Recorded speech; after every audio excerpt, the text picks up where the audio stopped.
Good deal. Just want to make sure. Fantastic. Well, of course, thrilled to be here. I'm very appreciative that I was invited to speak. Agile wanted me to extend their thanks as well.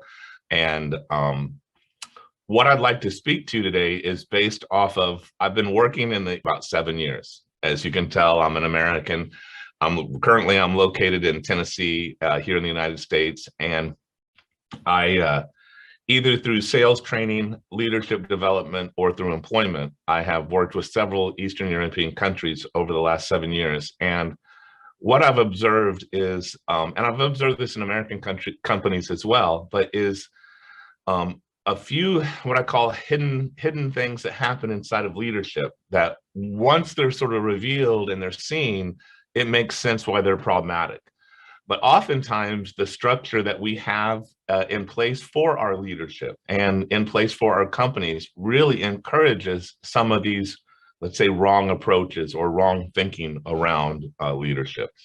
And there's 4 specific areas I can think of that I would like to talk about when it comes to Eastern European and leadership. And you may say, well, why do you pick on Eastern Europe? And the reason that I focus on Eastern Europe in particular is not just because you guys are located there, but you can see in this graph that this was done by Harvard Business Review. They went out and talked to about, I don't know, 1,500 companies, and these companies self-evaluated themselves and they broke it down into geography.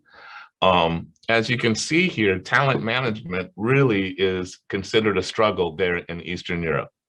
And the business that we're in, the industry that we're in, IT, really becomes dependent on talent. If we sell a product or a service, while that might be what we deliver to the end user, the customer, as leaders, we're really about, it's about talent management. We're talent managers. And if we're doing our job well, of course, as company's successful, it grows, everything's great. If we're not doing our job well, it can be very hard to seem to get past certain obstacles that we have. And the first place I would like to sort of address, and again, this is across the board, but I find it a little bit, let's say, stronger in Eastern Europe, probably historically, but the idea that to be able to truly grow and be able to grow as a company, there's learning that has to happen. And the process of learning is a series of making mistakes. And so if your company environment is not one that is encouraging people to make mistakes, then you're possibly, more than likely, prohibiting yourself from growth. Being mistake driven is not saying, hey, let's be careless and let's not be good stewards with the resources and the responsibilities we have. But being allowing mistakes is more like, if you think about the growth of a small child. If every time that child fell down and scraped his knee, if you got mad at him, they would never try it again. And there's a lot of physiological reasons around this, specifically that when we're worried about being perfect, we're worried about making mistakes, we have that on our mind. Really what happens physiologically is that the cortisol that comes from that stress mixes with dopamine, and it causes all of our learning centers to shut down. Where the opposite is true. If we have a nurturing, supporting environment, one that allows us to make mistakes and we're confident that we can, then what happens is, instead of cortisol, oxytocin kicks off, mixes with the dopamine, and all the learning centers open up. And when this type of, let's say, vulnerability is allowed within the workspace, there's also this great creative element that starts to come out of people. Whereas before, they might have maybe not taken the risk to share certain ideas or taken the risk to expose themselves with these ideas. When there's an environment that allows mistakes and learning to happen, then it becomes much more conducive to being able to allow those things to happen. So being a mistake, I was working with a company in Eastern Europe, in Minsk, and we were having problems. And I went to the manager. I said, man, what's going on here? And as we were talking about it, he used this line that I loved. He said, back in the Stalin days, there was this line called, that they would say, mistakes have a first and last name. And when I heard this, I loved it. I thought, wow, this is about accountability. But when another friend of mine really put it in the context of what was going on during that period that Stalin was in power, if you were that mistake, you paid the price. Your family paid the price, whether it be death or exile or whatever it might be. mistakes were not something that was really encouraged or allowed. And then if you think about the Soviet factory mindset, there was no encouragement to improve the product. There was no encouragement to be able to, let's say, take a particular system and make it better for the employees, because it was what it was. There was not a whole lot of choice in these areas. So I think from a historical standpoint, it may be a little more significantly tied into your culture around the idea of making a mistake. So for us to be to truly create learning and open environments, we also have to create an environment where mistakes are allowed and tolerated. The second, I would say, big issue that I deal with is, and I get a lot of pushback on this one, particularly from an engineer type culture, like at least I know like Belarus is I call it the tyranny of metrics. I actually stole that line from the title of a book. And the idea is that while KPI and metrics are important, they aren't what you're actually doing.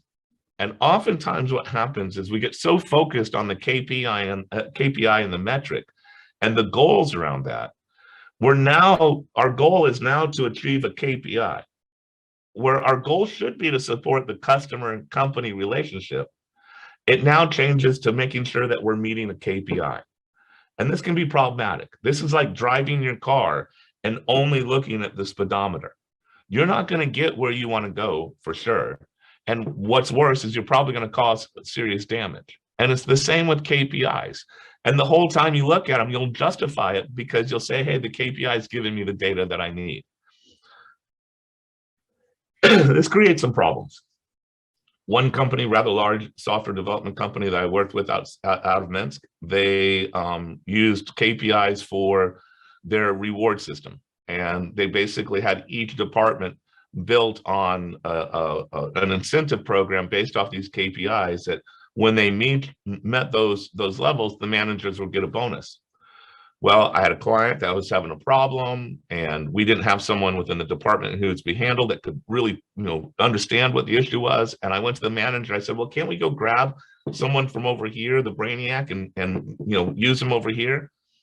And he went, well, Matt, I'd like to do that, but that manager won't allow us to use that person because, and then he explained to me how the incentive program worked and how they were really incentivized to keep their resources within their group. So in other words, the KPI competitiveness that was going on within all of this tyranny of metrics was the end result was the customer was losing. That particular customer didn't get the service they needed. They didn't get the help they needed because rather than seeing and supporting the most important thing in the company, the customer-company relationship, it now instead was looking at a metric and focused on a metric. And that was what became the most important to those managers. And that was problematic. There's all kinds of other issues around metrics that if you do not understand how you use your metrics and how they can be a problem, I would suggest to go pick up, and there's a Russian version of it, the book called Tyranny of Metrics. It'll give you some perspective along the lines of why they're a problem. But they lead to a bigger problem for me. There's two issues that come from this focusing in on the metrics. And the idea is, the first one is I call absentee leadership. And I witnessed this a lot in Eastern Europe. Absentee leadership, the official term they use in research is called laissez-faire leadership. And basically what laissez-faire leadership is, it's the type of leadership that just isn't present. It's not there. It doesn't really, everyone has the power to do nothing, right? And so basically when we look at it that way, when we start to treat our leadership position as, let's say, a title and a position, and we don't understand the responsibility and the true accountability that comes along with it, what happens oftentimes is leaders don't really lead. What they do is they're just managing KPIs. This is why KPIs become a problem, is that the manager has been given a certain set of KPIs, and now they're managing to those KPIs. They're not managing their team. And the laissez-faire leader has a few, basically they do nothing. They may be there or they may not. They might be absent in person as well. But when there's criticism needed, they don't offer it. They don't really give any good appreciation type criticism. There's no support and guidance that's going on. And why this becomes extremely problematic to companies is because typically companies, they recognize the tyrant or the problem leaders. They recognize the problem employees. But the leader who's like, let's say, meeting his KPIs and not doing anything else really flies under the radar for an extended period of time, causing damage for an extended period of time. And let me explain what this damage is. Any desired behavior that you're wanting to increase is reinforced through positive reinforcement and social learning. And when there's not an active leader within a team, that positive reinforcement and that social learning is left to the team. And so basically, you know, if someone doesn't get recognized by their leadership for great things they do, they stop to do them. Particularly, and this is really the real problematic issue, if bad behavior isn't getting recognized or isn't getting corrected. So it might be that someone's complaining to their manager about someone else and them not doing their job, and the manager doesn't really do anything about it. He doesn't confront it. He doesn't deal with it. He doesn't fire the person. And it might be that the person's a bully. They're definitely creating stress for the other workers. And over an extended period of time, this is the #1 cause of employee frustration, stress, and quitting, is coworkers who are getting away and not doing the jobs they're supposed to do. They've shown in lots of research that when people are corrected, meaning when you have a problematic employee and those issues are addressed, all the other workers through social learning, they work better, they appreciate the environment better, they're not distracted, they don't feel as stressed. So a zero-sum leader, an absentee leader, can cause an extremely amount of damage that goes unnoticed until one day it all seems to explode and no one knows why, right? It seems like it's that last thing. It goes along the ideas of stamp collecting. Stamp collecting is this idea that when someone does some type of emotional or psychological slight to us, when they insult us, when they inaccurately criticize us, whatever it might be, they create a feel-bad event, we may not address it at that moment. Instead, we took a stamp and we put it in a little book, just like at the green grocery store. You know, a green grocery store, you can go over there and you can fill a book full of stamps and they give you a free plate or free dish or whatever it is. Well, it's the same way emotionally. What we'll do is we'll take instances and we'll sort of put them in this little book. And then when we get 5 or 10 instances, who knows what that number is, but when we get to that straw that broke the camel's back, we explode and we freak out. Well, this is what happens inside the team of a absentee leader. People put up with it, they put up with it, they put up with it, and the whole time they keep putting stamps in their book. And then one day they just say, screw it. And what might have seemed like a minor infraction, they're making a big deal out of, because it wasn't just that minor fraction, it was everything that happened along. So this is a very nefarious form of leadership that can cause a lot of problems without anyone knowing, as far as under the hood. And oftentimes this leadership, it results, or it comes into play because of the 4th issue that I'm going to talk about, and that's the Peter Principle. If you're not familiar with the Peter Principle, it's created by a guy named Dr. Peter, so that's why they call it the Peter Principle. But basically the idea is that people get promoted to their level of incompetency. So for example, let's say someone's a really great janitor and he does such a great job doing his janitorial work. The company decides they're going to make him the manager of janitors, but he's really not that great of a manager. He's not that great of a leader. And now because he's no longer on the floor doing the job, we've taken out a great janitor off of the floor and we're no longer getting the benefit of that work. And because he's not that great of a manager, his team isn't really producing at the same level he produced at. And over time, naturally, it'll start to become worse and worse and worse. And so in a lot of our companies, we've taken a look and we find this developer who's really, really good.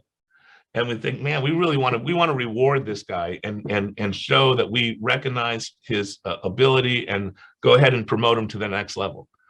But we're making that decision of promotion based on his job performance, typically alone, not necessarily his suitability for leadership. And when that happens, and this guy gets to this position, and he starts to understand the difficulty of it, what he doesn't say, oh, you know what, let me go back to be a developer, because there'd be some shame involved with that. He doesn't want to say that. And so he just tries to hide it. He focuses on KPIs. He hides in his office. He creates issues that go beyond what need to be within a management team. And so the Peter principle oftentimes is how we find ourselves with leaders that don't belong there. Many of you are finding yourselves in this situation, or you will. And it was definitely the crime of one of the companies I worked with in Minsk. You know, when you go from a 30-person company and you've got some people who are real responsible, let's say the head of the web development or whatever, these are the people you eat lunch with. They become part of who you are as far as a company. Well, when you grow to 600 people, you often choose these same people to be like your CTO or your COO because you trust them. But the fact of the matter is they're not qualified for it. They're not truly CTOs or COOs.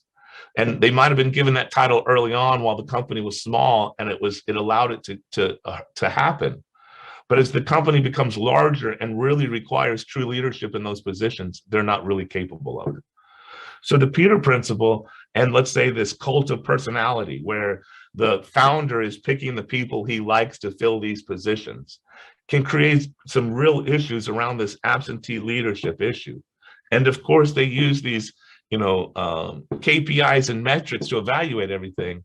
And these KPIs and metrics don't, I mean, I'll ask you, I can ask almost any company, I promise you don't have a KPI for the level of mistakes you make.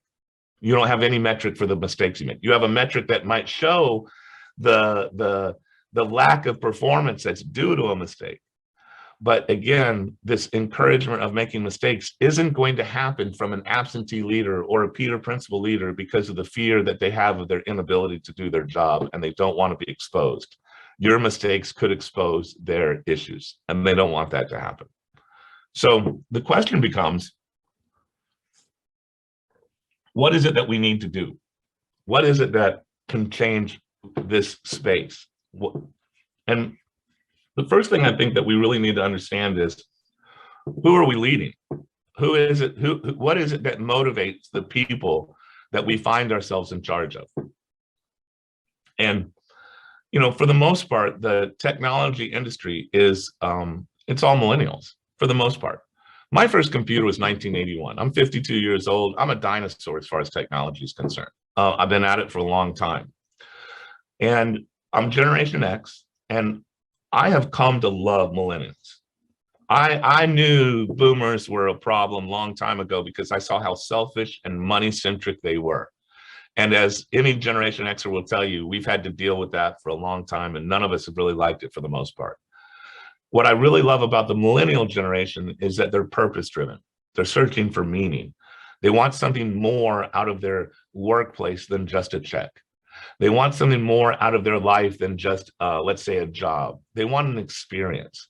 They want to be able to have a place where they can contribute, identify with, and become part of. Right? When millennials are interviewed, basically, and again, this is like 20 some odd thousand of them, 30,000 of them, they said that the most important thing that they find in their leadership can provide them is inspiration and guidance, right? That's the most important part, inspiration, guidance. There's no place on it that says, hey, the most important thing a leader can do for me is have me fill out reports for KPIs. None of that's on there. Inspiration and guidance. The second is being as authentic as they can be. What this means is they want to identify with the company they work with. They want to have this sense of, so like the little smart cars. When smart cars first came out, they put an ad here in the United States. It was a full-size ad, and it was a picture of an SUV with a circle and a line through it. And it was not a picture of the smart car. What it was a picture that said no SUVs, because they understood that was their goal. And being authentic and giving their authentic message out would appeal to their authentic customers. Well, this is the same with the millennials in the workplace. They want to know that what the work that they're doing has meaning and purpose, that it's developing to their mastery, that it's allowing them autonomy. And when we start to truly lead from true positions of leadership, we can provide that to them. And the production becomes even greater, right? Because they're identified, it's part of who they are. And so when I look at like communication issues around inspiration and being authentic and that kind of thing, this was another survey that was done. Actually, I think it was the same as the last one, but they did about 30,000 employees, and they asked them, you know, basically the issues, the communication issues that they felt that they had with their leadership. And I'm actually shocked when I look at this list. I can't believe that I'm looking at not recognizing employee achievements. I can't believe that when I see, you know, it's as simple as clapping. All you've got to do is put your hands together to recognize others. That's the simplest one on the list, and yet it's at the top, and it's the easiest to fix. And as I go through each one of these, not having time to meet with employees, what kind of manager are you? What kind of leader are you? I mean, that doesn't even make sense to me. What are you doing if you don't have time to meet with your team? What's so important? Refusing to talk to subordinates, and this one down there, refusing to talk to people on the phone or in person. I'm going to tell you right now, if that was one of my managers, I'd fire him on the spot. There's no doubt in my mind. I can't even believe some of these things are on the list. But interestingly enough, when you look at the bottom one, not asking about employees' lives outside of work, it's definitely a millennial thing. And what they're wanting to do is have a connection between their work life and their personal life, something that gives them meaning and a purpose about what they're doing. So I want to show you a structural. I think a lot of these problems can be solved with a change in the structural paradigm that we use around companies. And I always find it funny that when someone approaches, you know, someone else, myself or you, and they say, hey man, I found about this great business opportunity. And they talk about like Amway or Herbalife or some network marketing, direct marketing type of format of selling. Invariably, even if you liked it and then you went to go tell your friends about it, you would hear, oh, that's one of those pyramid schemes, isn't it? That's where the guy at the top, he recruits all these people and they do all the work on the bottom of the pyramid, but he makes the money at the top. And they're right, it is. But so is most every other company I've ever witnessed and seen. There's a guy or a small few people at the top who are making all the money from the people on the bottom. And it looks like this oftentimes. You look at their org charts and they'll have this like little box with the guy at the top. And then they'll maybe down to their board directors, depending on how it's made out. And then they'll have these more little boxes, and you'll have a CTO and a COO. And each one of these will have someone that or some people, teams that they're responsible for. And then it builds down just like a pyramid, right? I mean, to me, this is as pyramid scheme as it gets. And at the bottom are your customers, right? So basically inside this pyramid, the customer company relationship that's happening right here is made to support the leadership. Now, this was actually, the Americans are at fault for this. Not to say it didn't happen before, but they encouraged it and gave it steroids, because in the late 60s, early 70s, it was determined in the big brains that they have that the number one responsibility of a corporation is its fiduciary responsibility to its stockholders. So in other words, the number one reason why it exists, the number one reason why it's accountable, the number one reason why it has to do anything is specifically to make money for the stockholders. There's a great guy, if you're not familiar with him, his name's John Mackey. He started a huge grocery store chain here that was very successful. It got bought out by Amazon in a hostile takeover, actually. But he is the founder of a movement called conscious capitalism. And it's the idea that in a company, there's more investors than just investors, more stakeholders. You have the employees, you have the vendors, you have the community. There's many more people involved and need to be considered in this. And this triangle pyramid scheme doesn't consider any of that for the most part. Many years ago, I had a boss who taught me that many times when what we think is strong is actually weak, and what we think is weak is actually strong. And people will look at this and they'll go, well, this is how it's done, and this is the strong way, but this is actually the weak way. And he was the one that showed me this. He had a retail organization. I was hiring and coming on board as a manager. And he basically said, here's how I run my company. I'm down here. And then I have my next level of management. And they have their level of management.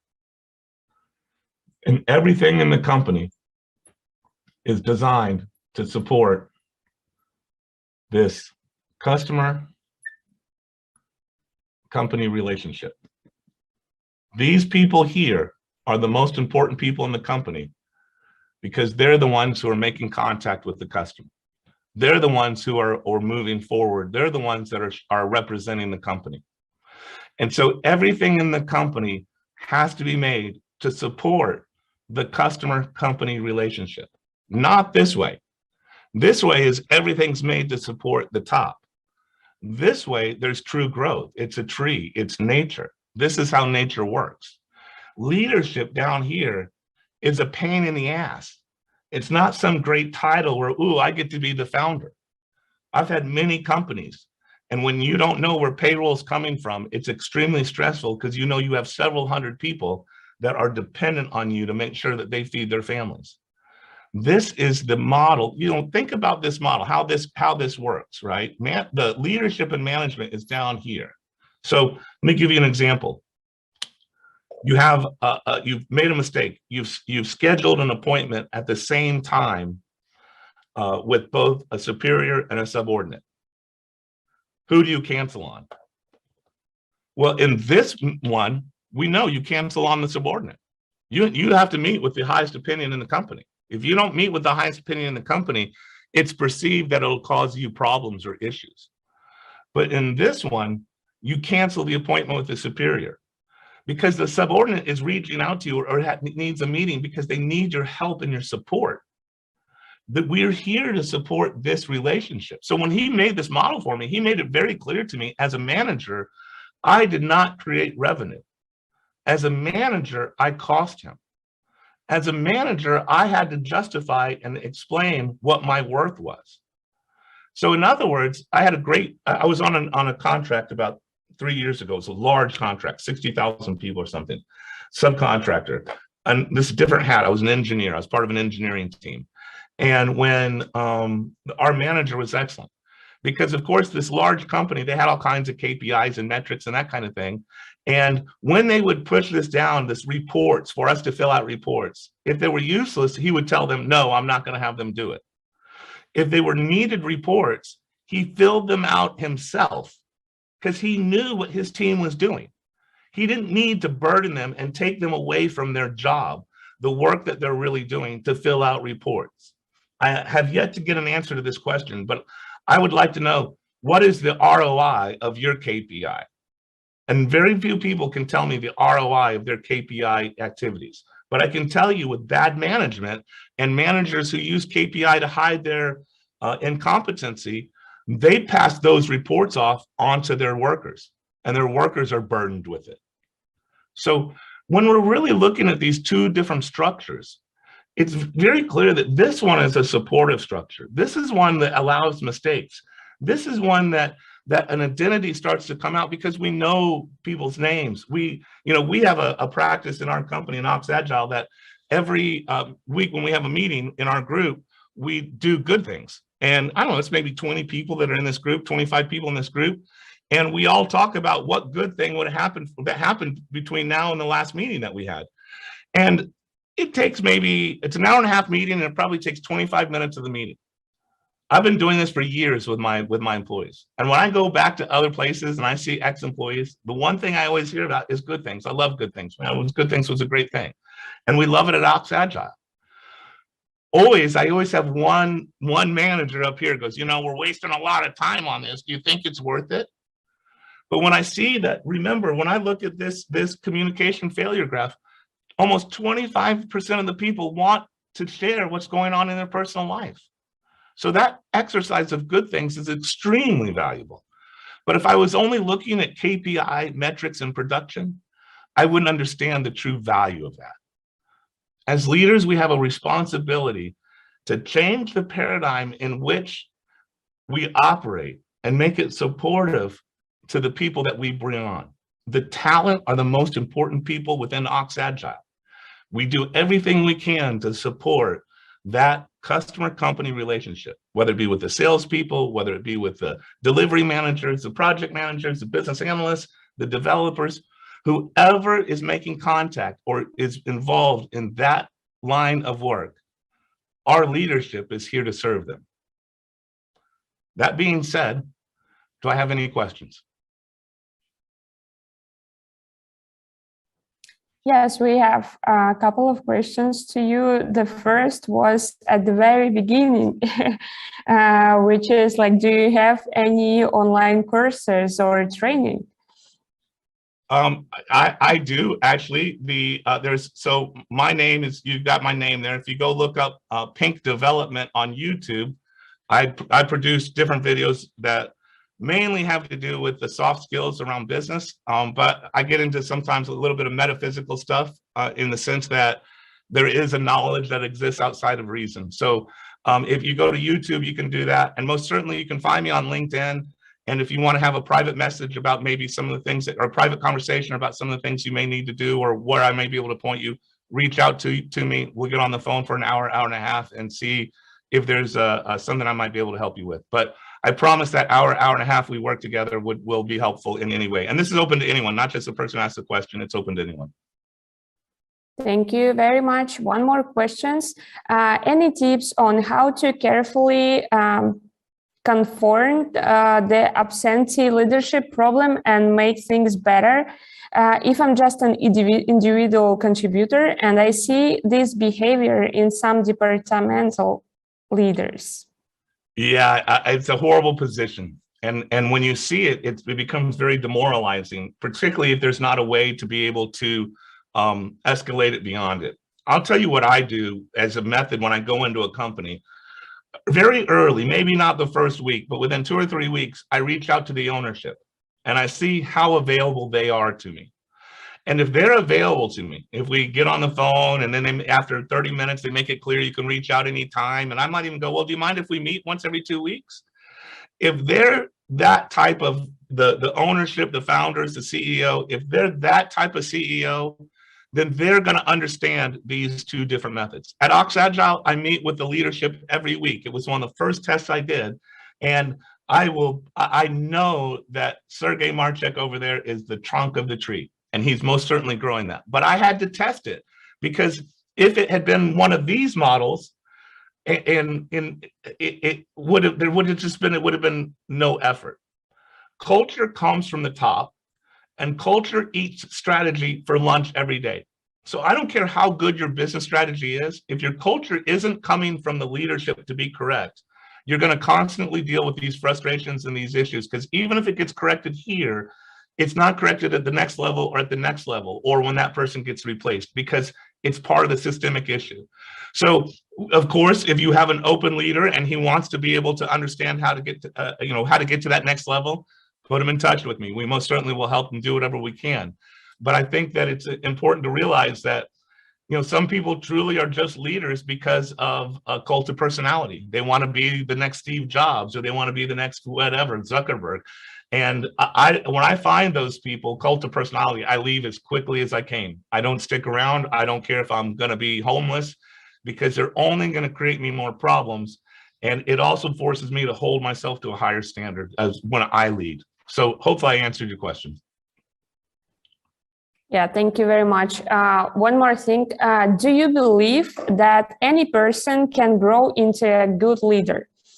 Some physiological studies argue that there are no specific set of personal traits out of the box in a person to be a leader. So anyone with very different personality and background can grow into a good leader. Do you agree with that? No.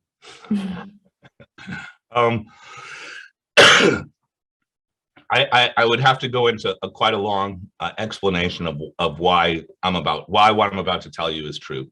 but I have a nonverbal evaluation, meaning no spoken or written word, that I put people in front of. And basically from that evaluation, I can see how they construct thought.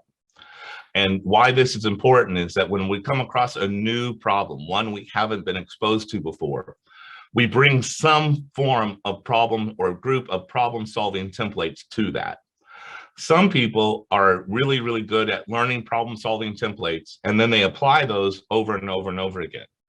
Some people are good at seeing the problem and then figuring out the best template to apply from that. And so this is really the difference in leadership. Some of these people who want to apply the same, let's say, problem solving matrix to every problem, it becomes problematic for them, because as leaders, you always come across new issues and things that hadn't been seen before. So you want someone who can see things from a contextual standpoint, not a content standpoint. And people who are content driven, people who are focused on content, sometimes have a problem seeing the big picture. So now, that being said, I think that all of us play the role of a leader in our life to some capacity. As a parent, as a teacher, as a friend, we all play this role of a leader. And there is a method I call the nurturing method. It's on my videos. You can go take a look at it. It's typically, I teach it around sales, but that nurturing method works extremely effective for leadership. And the reason why it works so well is it is encouraging other people to contribute their problem solving templates to the problem as well. So you're not restricted to your own. So, you know, in the rare situations where people in a company, they truly understand their own limits, and they can share those limits with other people so those people can help them, that guy can become a great leader. But again, you've got to understand your weaknesses and your limits. And for the most part, I think that I personally feel that if I have a great developer, I have a great salesperson, anything along those lines, the last thing I want to do is burden them with the really burdensome task of leadership if it's done correctly. I got this guy that's performing at great levels. Why would I take him out of that role? I'll give him more money. I'll give him time off. I'll give him more interest in the company, whatever it is. But I don't want to burden him with activities that are going to take him away from what he's great at. So that's how I would answer that. If you know, not everyone's made for company leadership, but yes, everybody finds themselves in positions of leadership. Thank you very much. Yeah, one more thing. Hi, Matt. Do you have any advice on how to share feedback about poor leadership skills and gaps in management style with an employee? Yeah. So, are you talking about this? I'm assuming this is a subordinate that's working as a manager for you, or is it a superior that you're a subordinate to? Let's check. Not really sure. I mean, like, it's the That's question okay. from the audience. So do you have any advice on how to share a feedback about poor leadership skills? So yeah, it seems like is the question from employee to like about his manager, about his boss. Yeah. I have a series of questions. They're not going to probably come out well, but they basically, this is what I call, these are my ask questions, right? And when I'm on a sales call. And so it's going to be backwards for you guys because I'm sorry, I have my screen reversed so I can write on the board. But basically, the top of the two are the most important.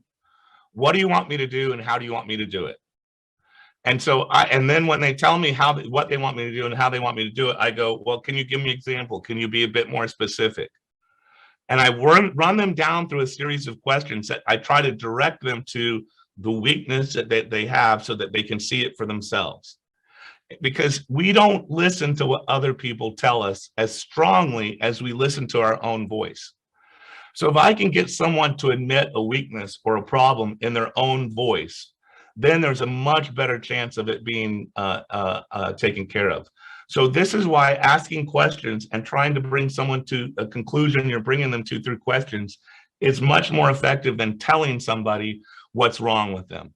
So when I have a subordinate who's not understanding something, I then bring them online and we work together through the problem so they can see the problem templates that I'm using.